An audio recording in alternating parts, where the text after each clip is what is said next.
Welcome to So You Want to Paint Your Arms, Body Painting 201. My name is Teacups and I have been body painting at Con since 2012. My body paint costumes have included Homestuck, Problem Sleuth, Aliens, Zombies, and Crystal Gems.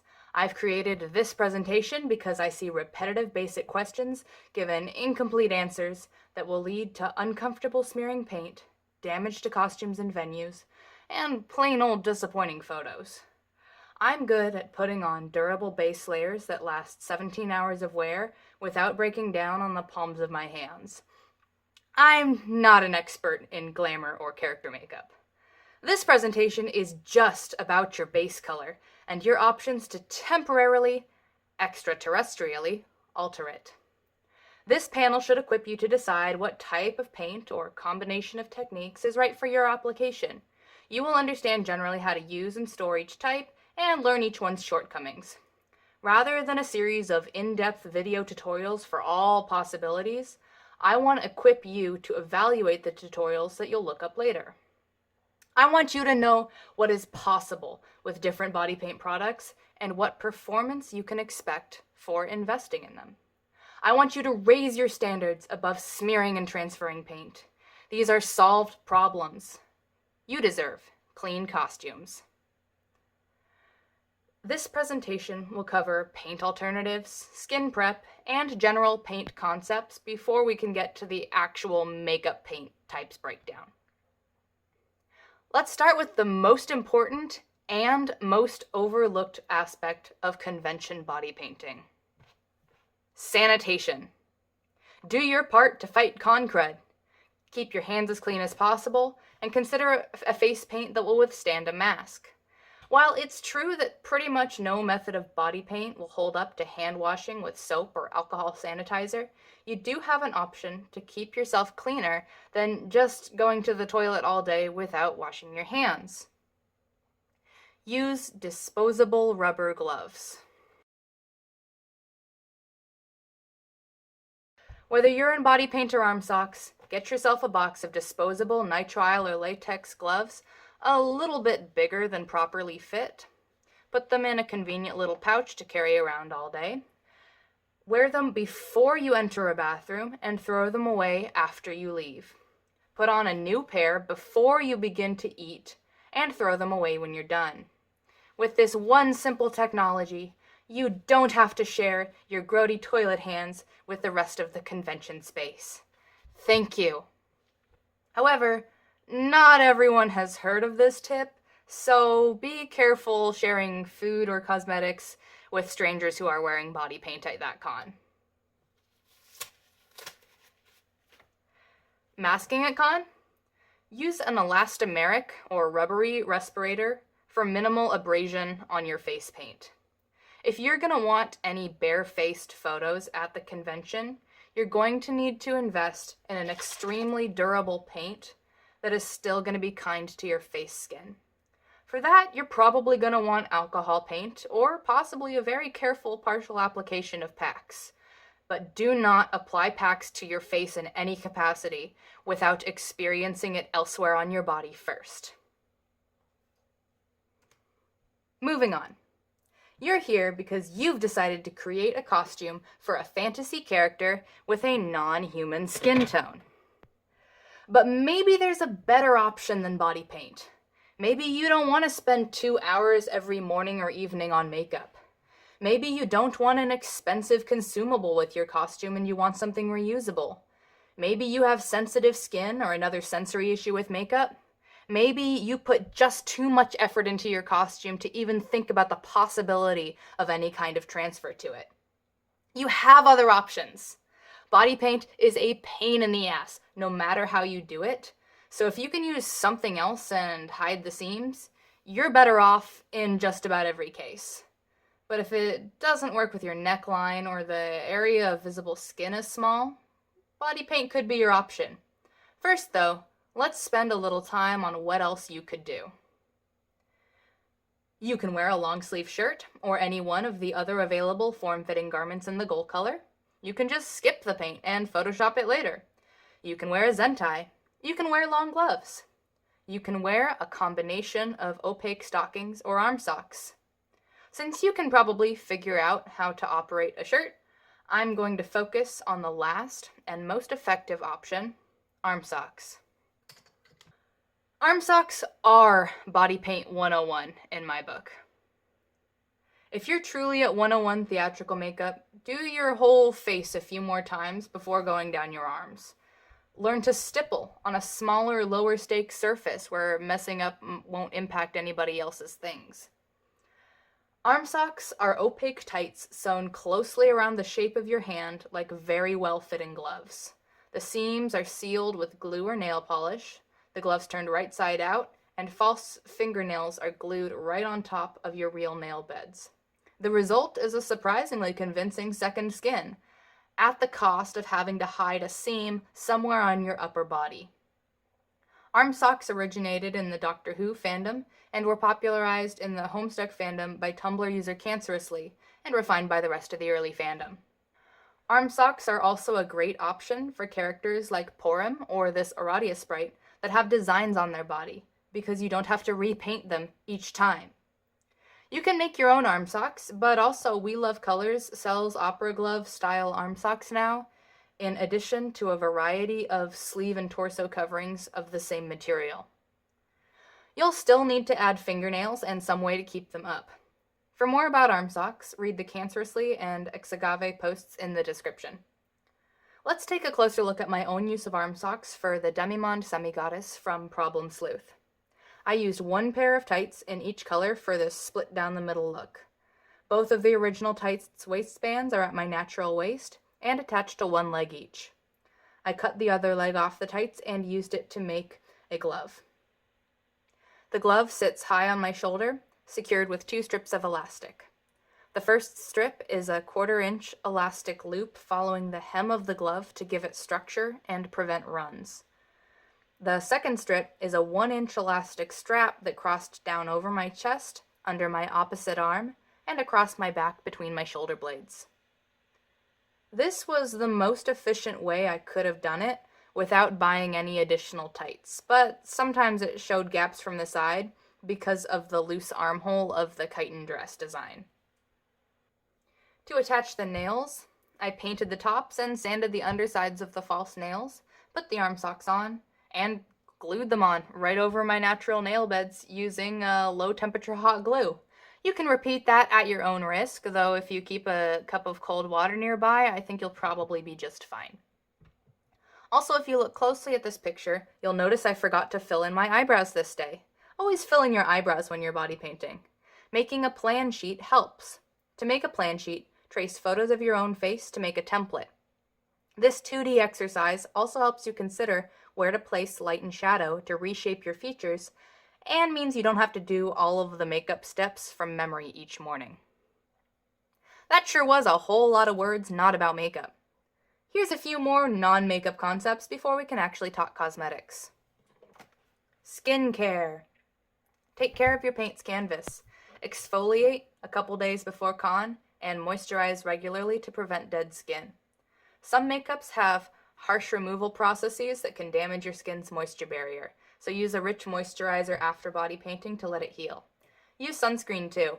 Different paint colors have different UV protective properties. You can get funky tan lines. Proceed with caution when painting opaque designs on that you don't want to keep, gamsies. Whatever you use, you're going to want to patch test it on a small part of your skin to check for allergies before you cover your entire body in it, especially for anything adjacent to latex, such as prosthetic adhesive or other adhesives. Makeup should be applied to a clean face, except for that thin sunscreen. The exception is targeted primers. You can prime any areas where your makeup might have trouble sticking, such as the folds of your eyelid or dimples, with an eyeshadow primer. Set this primer with a matte eyeshadow or a setting powder, and then go ahead and put the rest of your makeup right on top. The bag trick. All body painters should bring their own towel and a breathable thin cloth bag or pillowcase to hotels. You'll bring your own towel for peace of mind during application and removal, no matter how soluble you think your paint is. The pillowcase or bag is to take care of your clothes, your costume, during makeup application. Picture this. You've put your undergarments on, you've put your contacts in, Then you put your makeup on. Now, how do you get your shirt on without fucking up your face? You put the sack over your head, you pull your shirt on, and then you carefully pull the sack out of the neck hole and off your head. Ta-da! Your makeup looks fantastic, and your shirt is clean because you didn't just drag your turtleneck all the way down it, and also you didn't just drop a lot of powder on it as you were doing your makeup. Personal space. Body painting requires an adjustment to your habits of movement in personal space. Just like with long hair or synthetic wigs, you're gonna need to learn to move in a more gentle way to take care of your cosplay. You can't put your painted palms roughly down on any old surface. You need more personal space to avoid jostling and rubbing. You'll put your bag strap on very carefully to avoid rubbing your whole arm with it. Act like you're covered in a gooey slime that never sets or seals. Every type of body paint requires this personal spatial awareness. Some fail more gracefully than others, but they all do fail, and moving carefully both protects your makeup and protects others' property from inheriting that makeup. Troll gray color theory. Gray is a surprisingly difficult color. All gray paints seem to have a colored undertone, and you're gonna have to be intentional about yours. It will change depending on the rest of the outfit it's next to, and is particularly problematic for other gray colors or really bright hues. So if you're a car cat with gray pants and gray skin, the difference in the undertones can be the sole reason why your outfit looks weird to you in pictures. When you're mixing or choosing your gray paint, make sure to photograph it alongside your other materials to see how that undertone interacts. What color is troll gray? This is personal. I tend to feel like I look the most naturally gray in a shade that is similar to a photo of myself in grayscale. And I think this tends to stay true for many cosplayers I've seen with many skin tones wearing a variety of gray shades. Or you can go for sprite accuracy, or another headcanon maybe showing blood color. Lists of troll gray makeup are going to be just a starting point to find or create the shade that matches your vision. Here is my first body paint. In this terrible indoor evening light, I have a bit of a blue cast. I didn't test the undertone in pictures before I sent it. Most stock grays skew blue, except for Pro Air Hybrid, which skews green. I find that if I tint my body paint with a little bit of orange, not only does it better match my Carcat gray pants and resist bluing in photos, but it turns my green eyes into a flat gray too, and then I don't need colored contacts. Whatever gray you choose, you should choose it early so that you can be intentional about how it interacts with the other colors in your cosplay, or adjust the undertones of the makeup so that it works the way you want. I think we're finally ready to start talking about choosing that makeup. Makeup types. Theatrical and special effects makeups are described in categories based on what they're made of or how they're applied. The most common types of makeup for our purposes are water-based makeup, grease, oil, or cream makeup, acrylic or PAX makeup, and alcohol makeup. I've also heard of silicone makeup, but I don't know its use here. When I talk about the durability of different paints, I'm comparing them to the performance of PAX, which I consider the gold standard. If your top priority is the cleanliness of your costume and a total elimination of smearing and transferring, this is what you want. When you choose anything else but PAX, you are making a trade-off that might impact those around you because of your paint transferring to other people's things. There are ways to minimize that, but you need to own that decision and take responsibility for it with your behavior. Specifically, that's constantly minding your personal space, like I mentioned before. When it comes to large coverage special effects makeups like we're talking, you have 3 options. Your paint can be reasonably cost effective, it can stay on when you want it to, or it can come off when you want it to. Pick 2. If it stays on when you want and comes off when you want, that's alcohol makeup. It's not cheap. If it's cost effective and comes off when you want, that's water-based makeup, or cream, but not really, and we'll get to that. If it's cost effective-ish and stays on when you want, that's PAX makeup. You will notice that the cream makeup did not make the triangle. I'll get to that. But let's start familiar and talk about the water-based makeup. This is probably the most accessible type of makeup that can be passably worn on your arms. Water-based makeup comes as a cake in a pan, which you will wet with water or a setting liquid like Liquicet. We're not talking about the Party City squeezy tubes. Krylon, Mayron, Ben Nye, and every other major theatrical makeup brand makes a relatively affordable water-based makeup line. The most common brands I've seen recommended for cosplay are Ben Nye Magic Cake, Krylon Aquacolor, and Wolf Hydrocolor. Snazaroo is a popular water-based paint that is very accessible, but it's a low-adhesion kiddo face paint. It's not very pigmented, it's sometimes allergenic, and it's much more expensive per ounce than some professional options like the Wolf Hydrocolor or Ben Nye. Water-based and cream makeups are the two types that give Homestuck a reputation for problematic makeup. If you've seen someone at con whose makeup is failing in a soft gradient with kind of a dusty look to the rest of the costume, it was probably a water-based makeup. You can fight this by incorporating setting products like Liquicet at every step from application to finishing. After my testing, I don't endorse any as-is water-based makeup without the addition of an adhesion boost from a fixative product like Liquicet. Don't rely on just water when you can be using something from the start that helps adhesion instead. You need all of the help you can get with this. Water-based makeup is applied with sponges for large areas and brushes for fine details. To use, dampen the cake and aggressively work the dry makeup loose into the mixing liquid.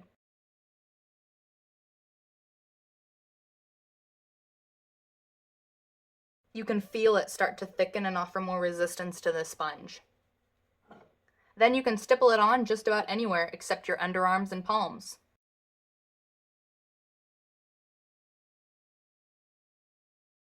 The beginner mistake is usually not to agitate the pan enough, which will result in a thin, watery paint. When this is dry, you'll finish this with the final seal, but that adds some durability to the outer layer of the makeup. But for adhesion to really penetrate and hold the makeup onto the skin, you need to be mixing that fixative in from the start. Final seal does not make up for skipping a setting liquid like Liquicet. To clean up, soap and water will do ya. You'll follow with a moisturizer.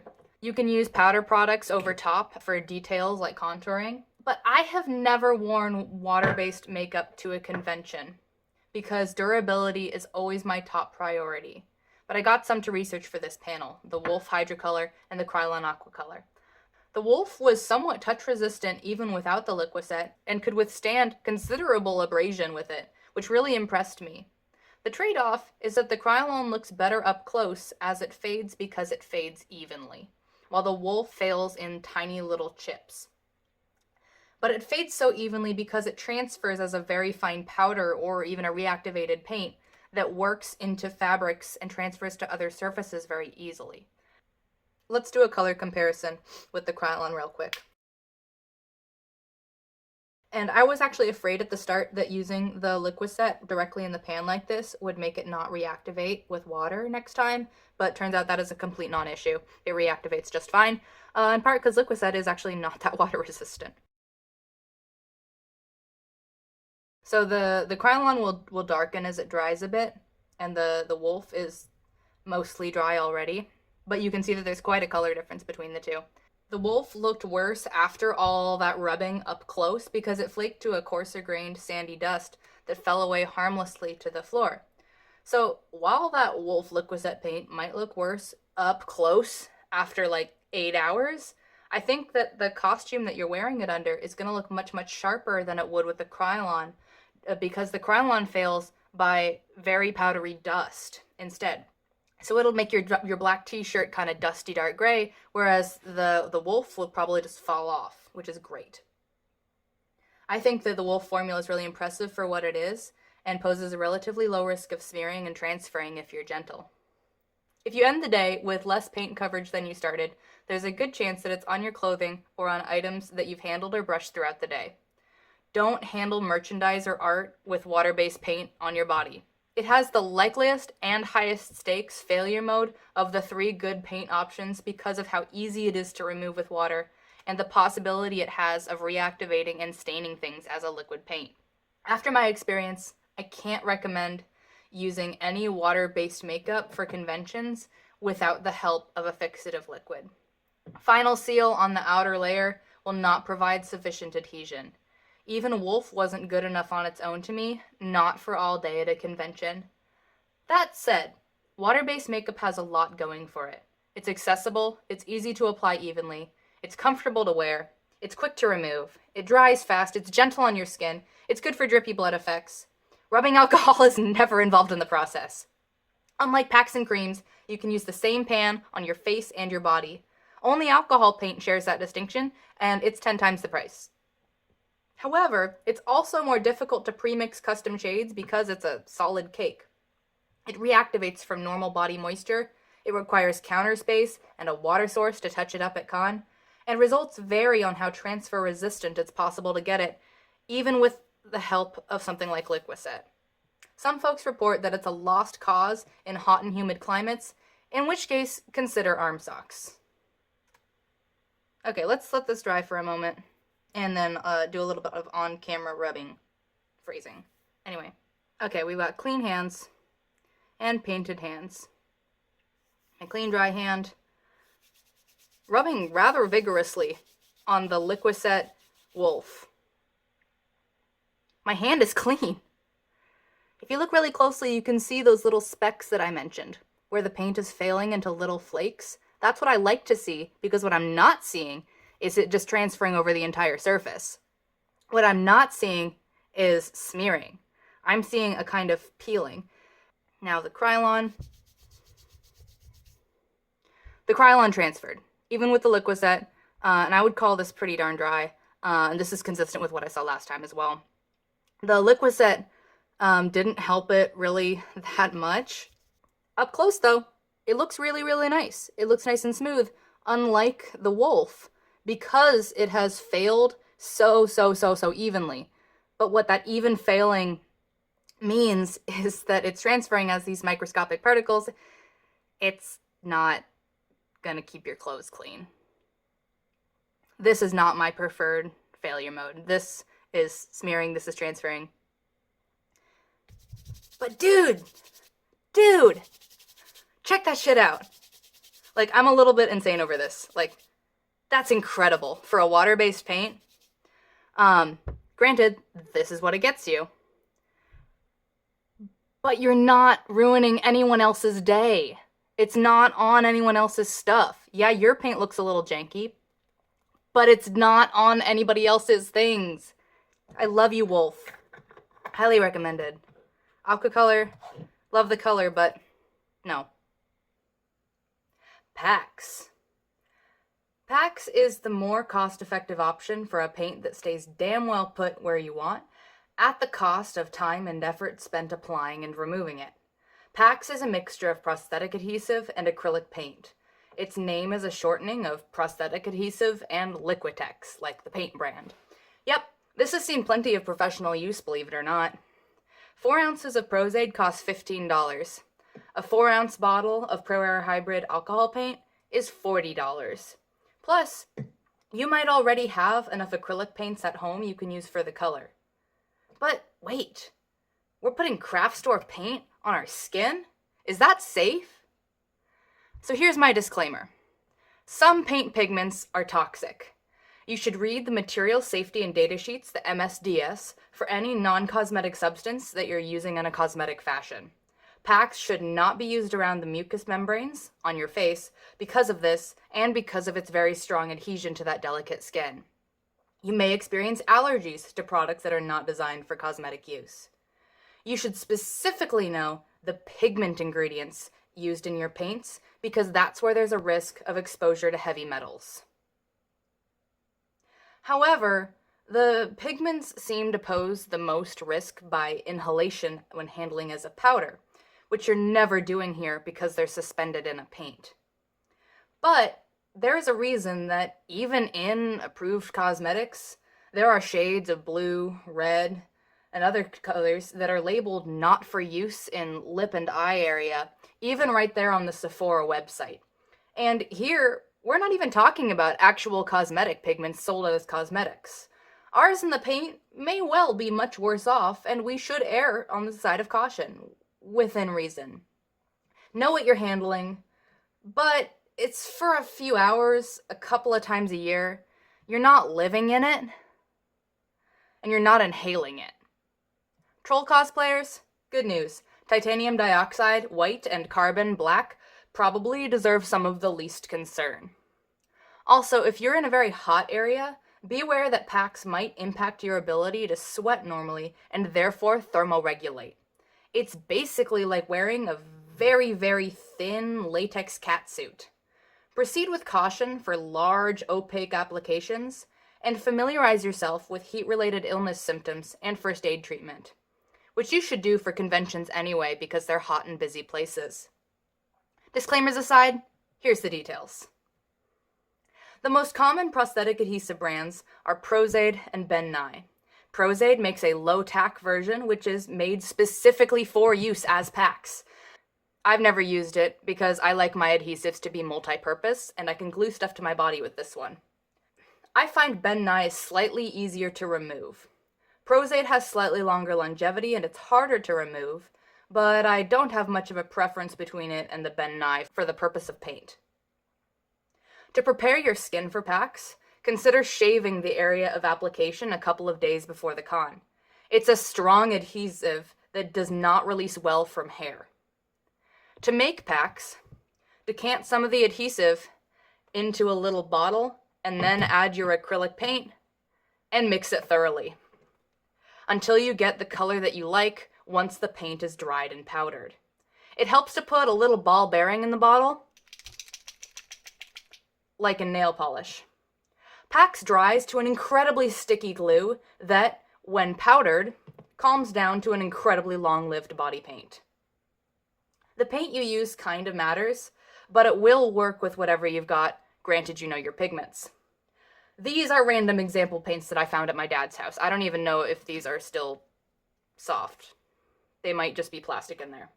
Choose something pretty pigmented, ideally not beginner grade for this reason, and avoid formulas that are advertised as very thick or very textured, because you want your paint ultimately to be able to make very thin coats. Let's talk about paint pigment types. The success of a given makeup, especially on deep skin tones, will depend on its opacity. Unfortunately, these differences in pigment types aren't always clearly labeled. On these oils, you can guess from the purpose. A bruise wheel is going to be clear because it needs to be translucent for the effect. But in tubes, you need to know what the specific pigment ingredient is in order to estimate how opaque it's going to be. Some transparent colors can be mixed with titanium dioxide in the same media to build opacity without altering the hue or the value of the original color too much. But you can avoid having to do that by researching the specific pigment in your acrylic paint. In our case here for packs, we only want those good opaque pigments. We don't really want the tints because the tints are hard to get a really even coverage when you're layering it, because you're not going to get a perfectly even thickness over your entire skin. Pack stores for a long time in these little squeezy bottles.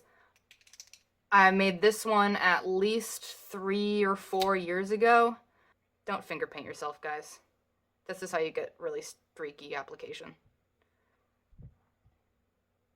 My actual favorite applicator for packs is the hardware store foam brush. I consider these a consumable item.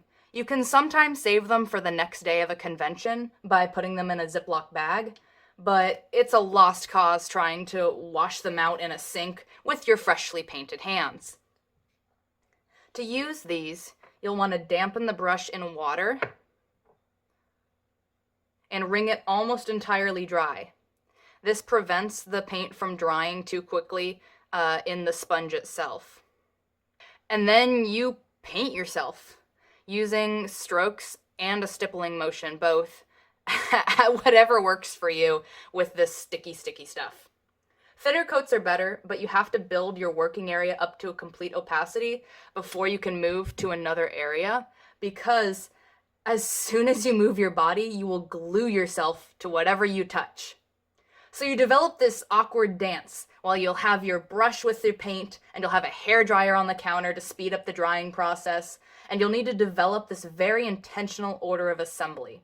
Yours may vary. Here's mine. 1, your binder goes on because if you don't put it on now, it'll scrape up your paint later. 2, your wig cap goes on to keep your hair out of your makeup. 3, your contacts go in because you don't want to use your painted hands in your eyeballs. 4, do your neck and torso packs, which is easier when your hands are still clean. 5, do your upper arms packs, which gives your torso, which will be under your shirt, the longest time to dry. 6, put your waist shapewear or bra on because the lingerie hooks are easier to manipulate, again, with unpainted hands. But those straps from your bra, they go on top of your shoulder paint because otherwise you're going to get wet paint on your very expensive undergarments. After your waist shapewear or bra, then you can put your dominant hand packs on because it's a lot easier to do that when your non-dominant hand doesn't have paint on it. Then you can do your non-dominant hand and palm with packs. Finally, after all of your packs is done and all of your packs is powdered, then you can go in and use whatever you're going to use on your face, whether that's a matching shade of a cream makeup or a water-based makeup. After your face makeup is on is when you will put a bag over your head so that you can put your shirt on without rubbing your makeup on it. And finally, the finishing touch is your wig. You'll learn to move carefully enough during this application to work larger areas without gluing yourself to yourself as you work. When you have 2 or 3 thin layers on and dried, you'll rub a setting powder like Neutral Set on top to take care of the stickiness. Lots of powder on, like we're washing the area with soap. And then I'll brush off the excess, not onto my desk here. I can use a powder puff as well to polish it off. Not to apply the powder. You want the powder everywhere on there before you touch anything else to it. Hello. Otherwise, you have glued the powder puff to your hand. We don't want to do that. But now, dried and powdered, this is going absolutely nowhere. That's going to stay for 17 hours. You could sleep in that. That's why this is the gold standard to me. And this is also why you should not use packs on your clean face skin, because it's just so difficult to remove. However, I have put it on top of a thick layer of cream makeup for Jasper Steven Universe. The red on the hands is the same as the red on the face, and I went ahead with putting it on my face because it went over that cream base. So that created a barrier so that the very strong adhesive was not attached directly to my eyelid. You might be able to get away with packs on the face just in the areas that are going to be the most affected by a respirator. I would proceed with caution with this because, again, it's just so hard to remove and you might end up looking like Homer Simpson. But it might actually be worth looking into, especially in a particularly hot and humid area where you really need that coverage all day, to try to get away with using some combination of packs on your face only in the areas that are gonna see constant abrasion from something like a mask. On the pads of your fingers, stick to 1 thin layer. Thicker layers of packs are actually more prone to peeling there because the thick layer is actually more structurally sound, and it doesn't adhere well to your oily, smooth skin there. This is the only area that I touch up with packs during a day at a convention. I do that by just kind of tapping it around, blending it into the paint that's still there until it dries, and then powdering it again. To improve adhesion on the palms, you can swab the area with rubbing alcohol before you apply. I will occasionally repowder other areas of my body if I feel the tackiness returning as the powder wears off throughout the day, but I've never actually bothered to add more paint anywhere else nor felt I've needed to. Okay, let's talk about the removal. Do not use packs on a day you want to switch your makeup at noon. You're gonna have a bad time. And frankly, I advise against using packs at all if you have more than one roommate in your hotel room or you aren't super close to that one roommate, because the bathroom is yours for the evening, especially your first time using packs. The cleaner your skin, the better it sticks. So if it's a little too hard to remove the first day, you can try using a little lotion before applying on low contact areas of skin for day 2. This Shiva cosplayer, Ogawa Tetsuya, quoted 3 hours removal time for this application, and I believe her. For Karkat, with hands, wrists, and neck, it's a 30 to 40 minute process at least the first time to remove it. Don't use prosthetic adhesive remover. Your paint is not just prosthetic adhesive at this point. We've got other chemical things going on here, and I don't know what the chemistry involved is, but I have tried prosthetic adhesive remover to remove packs, and it covered me in this horrible tar-like tree sap substance that was just hell on earth. And that was for my largest Jasper application, and it took 2 hours to get out of arms, chest, and neck for that makeup. And I had a roommate. It was great. But don't do that. Don't do that. Don't use the prosthetic adhesive remover, because your paint is not just prosthetic adhesive. Instead, make sure all the ventilation possible is engaged, and work rubbing alcohol into the paint with a coarse cloth that you don't care about, like a scrap of muslin. This will start to degrade the paint to a point you can further loosen it with soap and rinse it off with water. Slowly. It'll come off in these little eraser dust type pills. Eventually. I promise. Take this time to consider your life choices. And moisturize after. Some party animals just sleep in this stuff, but I always just want to be out of it at the end of the day. So, why do we put up with this removal hell? Because it looks like this after 17 hours, and you can be absolutely confident that you're not going to transfer any paint to anyone else or any of your props. You still need to move with caution, but you can relax so much more. When this paint fails, the tiny amount that it does, it falls away in these harmless little bits. It's not possible to reactivate packs, not even with the rubbing alcohol. Once it's dried and powdered, it is plastic. It is also not $40 for 4 ounces. Alcohol paint on this Jasper cosplay would probably be at least $20 an application or $60 for a weekend, and that's before we get to buying additional shades just for color match reasons. The only paint that budged all day long was the part literally in my sweaty, hairy armpit, directly abrading my arm size seam, and at the very tips of my fingers.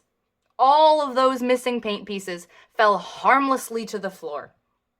You should be A-okay to handle merchandise and rifle around in your backpack with packs on, though you should always be ready to show proof of non-smearing to anyone who asks before you handle their things.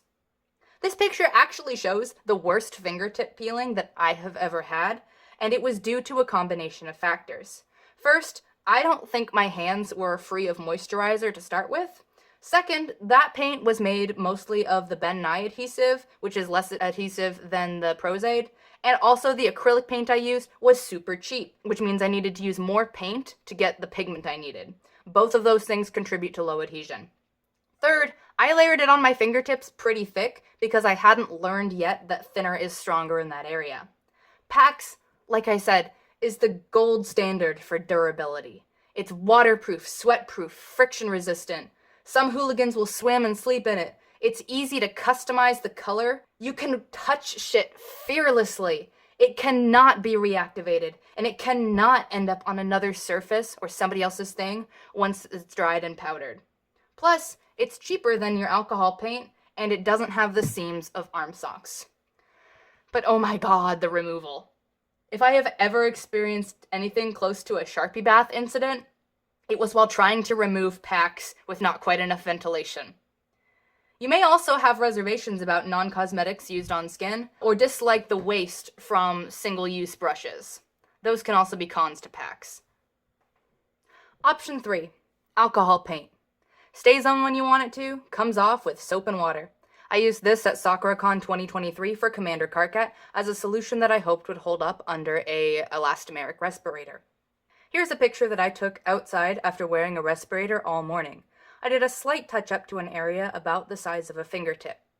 Elastomeric is the way to go for safety masks over face paint. Fibrous masks will stick to any paint. Depending on your exact skin surface that you're using it on, this is super waterproof and kind of breathable, more so than packs. Check out this lapis lazuli literally posing in water wearing this. It's expensive. It has moderate fumes to put on and take off, and it comes in two forms. In a solid palette that you can't easily pre-mix with a bunch of expensive colors that I don't want and don't own, or in a liquid airbrush formula. Pro Air Hybrid is $10 an ounce. It's $40 US for a 4-ounce bottle. It takes a couple of colors to get your target shade, and I'd estimate about an ounce per application for face, neck, and hands. That's a $60 to $80 investment in consumables with little room for a test run. But your time might be worth $20 an hour if it gets the makeup off immediately at the end of the day instead of that hour-plus packs removal. It goes on very similarly to water-based paint. You just need to start with a very clean face and apply it quickly. I use this fine red stipple sponge, as is sold for texturing a bald cap. This is not the spiky black stipple sponge. This type of sponge is porous enough to absorb, but also loose enough to quickly dispense, unlike denser makeup sponges that will soak up a lot of extra product. This is expensive, you don't want to waste your makeup in your sponge. It's soft enough to follow face contours. It's porous enough to easily reactivate with straight up rubbing alcohol. You can cut it into different shapes like I have. This is the sponge. That's why I like it. As long as you don't have an airbrush, I mean. Smooth, even, thinner coats are probably achievable with an airbrush, and that would probably cut down a lot on the amount of paint needed per application, bringing the overall cost of this paint down after the investment in an airbrush. Frankly, the only reason I don't have one is that I cosplay alone and have no way to airbrush the back of my own arms. So it seems like a bit of a waste. Other than that, any brushes are fine for details, and they can all be cleaned with alcohol or soap and water. Contour with powders, creams, whatever you like. Pro Air Hybrid dries quickly to a mostly non-tacky finish, unlike packs, which dries to a very sticky glue. It doesn't need any additional fixatives. Liquid is not going to do anything for you here. But I tend to still dab it with some neutral set after it's dried, mostly out of habit more than anything, and to make sure that there's absolutely minimal cling, especially when I'm using facial accessories. For Commander Karkat, I found that the alcohol makeup ended up kind of gluing my eye patch on pretty well after a few hours of wear. Let me show you what I mean about the Pro Air Hybrid Gray being kind of a strange color.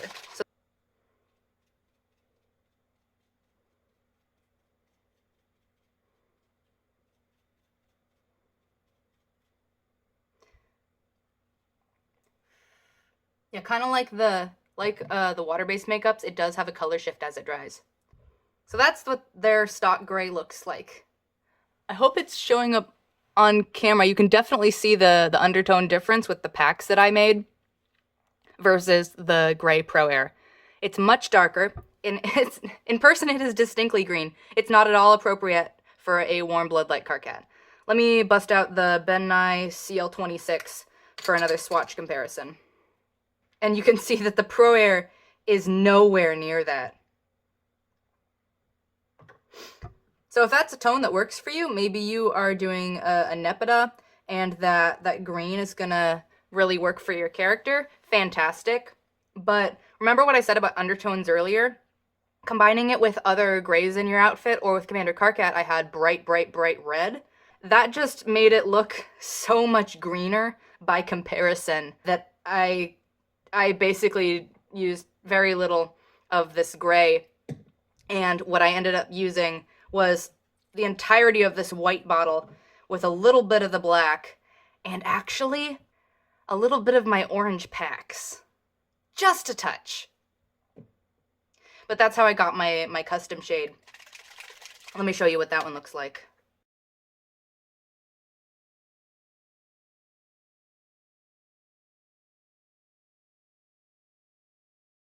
Okay, yeah, so there's the dry Commander Karkat color. It's still actually significantly greener than the Ben Nye, but it's a bit less green than the straight up stock gray, and it's also significantly lighter, very close to the value of my skin tone. Alcohol makeup washes off very easily with a spritz of alcohol and then soap and water. And that's basically all you need to know. The reasons you're paying for it is because it has that great adhesion with that no fuss removal. My one complaint is that I really am not a huge fan of the pre-mixed gray. It would be super convenient if it had a gorgeous tone like the Wolf or the aqua color instead of this weird greenish tone. But hey, it stays on really, really, really, really well. After a convention weekend though, I found it was slightly less bulletproof than packs. I had a tiny amount of transfer to my collar and my cuffs that I wouldn't have had with packs. However, it washed out of my costume in the regular laundry, and it was only where there was constant friction all day long. I could use my tight pants pockets just fine. That said, alcohol paint does not form the plastic film the way the packs does, and that means that with enough consistent effort, it can be faded and transferred to other surfaces. It's just so strongly adhered that this is unlikely without a lot of consistent friction for hours in the humidity that you find close to your skin. But that is also why we always mind our personal space in any kind of body paint. I look forward to using alcohol paint again under respirators, but I may still be team packs on my hands simply because of the cost savings. However, it was really nice for once to use the same product everywhere and not have to worry about matching my packs to my cream in all of the lighting conditions I was going to encounter. I like how alcohol paint stays put, but cuts out the considerable drama of that packs removal. It's waterproof, some folks will swim and sleep in it, and it looks decent very close up. It does have some alcohol fumes, but not nearly to the degree that I experience trying to remove packs with rubbing alcohol. However, it's prohibitively expensive, it's hard to find, it's costly to customize your color, and despite its staying power, it can still struggle in the most difficult areas like your eyelids.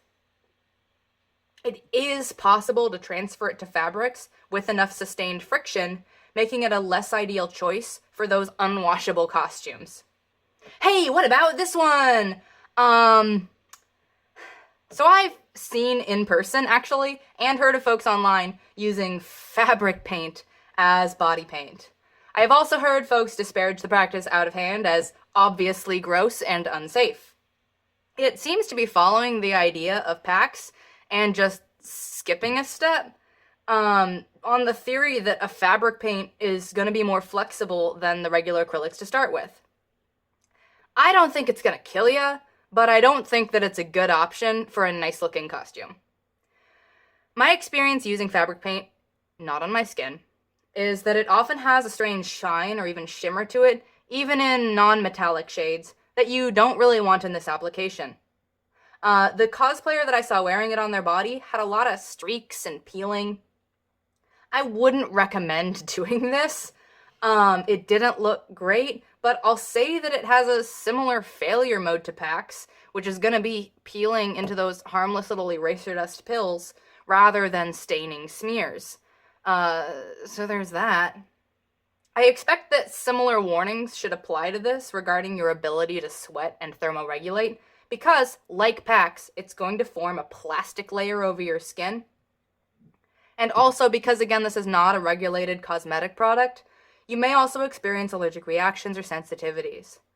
Again, I don't think it's going to kill you, but I don't think it's going to look or feel good, especially not all day, and I don't recommend it. And finally, the smeary elephant in the room, cream paints. This is the other goo that gives the Homestuck fandom its messy reputation. It's not large surface body paint, you guys. They're good for thin layers of special effects makeup, or a face, or maybe bare skin tattoos, or a single photo shoot where you don't need the durability. But full opaque coverage with these is just not gonna last for a day at the con. However, you can tell it's still one of my favorite makeup types because of how easy and comfortable it is on the face, where most of your detail work is. But only for the face. It's in this panel as a warning, but also because you can combine it with armsocks, packs, or alcohol paint to meet different durability needs on different body parts. It is versatile, forgiving, and comfortable makeup for the right use case. But if you want one product you can use everywhere, this isn't for you. If you've been in a community theater production and you've seen a pan of theatrical makeup that was set with powder, that's what this is. It's a pigment in oil with a few other ingredients. The two most popular product lines I've seen of this are the Ben Nye Cream Liner and the Mayron Cream Blend Stick. You can tell I prefer the cream liners, but the Mayron Cream Blend Sticks are probably the way to go if you don't need a custom color, since the price per ounce is lower. You'll apply your base colors with these latex sponges using a gentle stippling motion, and you'll use makeup or paint brushes for little details. These latex sponges are considered consumables. You can use these cream makeups actually as a permanent paint on latex prostheses.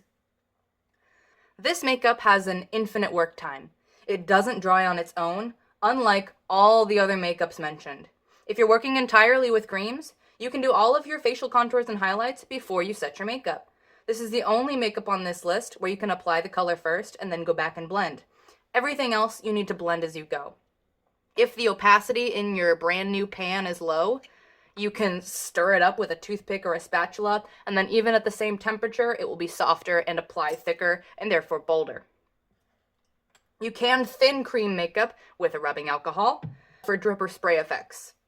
Keep in mind that as an oil product, it won't stick well to water-based makeups like fake blood, which is going to bead up unnaturally if applied on top of your bruise wheel, for instance. To set the Ben Nye creams, you're going to use a lot of powder to set your makeup and then brush off the excess. You can use a brush or one of these velour puffs to powder your cream makeup. Oh yeah, this one needs that stir.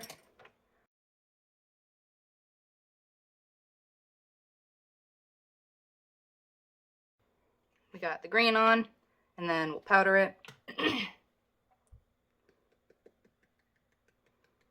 This is my habit, mostly from packs, because I only ever put packs on my hands like this, but you can actually apply it with a brush. Some people set their cream with baby powder or cornstarch, and I have tried the cornstarch thing, but it had way worse of a cakey flaking effect than I have ever experienced with neutral set.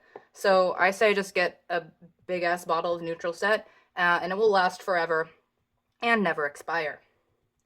The powder that you set with matters, actually. Translucent, colorless powders like neutral set are a good option for general use or if you do a ton of different colors. But on top of a very saturated color makeup or naturally rich skin tones, it can wash you out. That's what colored setting powders can address. The colored Ben Nye powders like Banana or Topaz, they can help address this for natural skin tones.